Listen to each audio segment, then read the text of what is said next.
Assalomu alaykum. Nurafshon ko'chadagi Gumba xonimga kelganmiz. Buni ichini, bo'yni tepasini grillatalarini qilib berganmiz.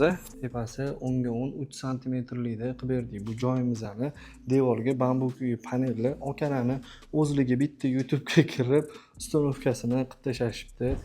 Ichkari xonasini ham qilib berganmiz. Bundagi afzallik tomoni mana bu 10 ga 10 Endi mana bunisi 3 santimetrligi, shu 3 santimetrligi 4 santimetrligi bo'ladi. 4 santimetrligi ko'rinishda ham orqa tomonlarini ko'rasizlar, orqa tomonlari sal yopilibroq turadi. Mana bunaqa ochilib turmaydi.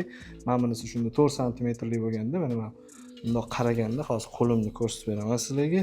Bundoq qaraganda naryoq tomoni bundoq yopiqroq bo'ladi. 4 santimetrlik bo'lganda shuni orqasi yopiqroq ko'rinishda bo'ladi. Mana bundoq bo'ladi. Keyin sifatli grillati qanaqa bo'ladi? Mana ko'rayotganinglardek tekis bo'ladi. Ana hech qanaqasiga o'ynab ketgan joyi bo'lmaydi. Mana silliq, tushishlari ham baquvvat. Ikkinchi etajga chiqib oldik. Tepalari ham tayyor bitgan holatda mana bo'lgan.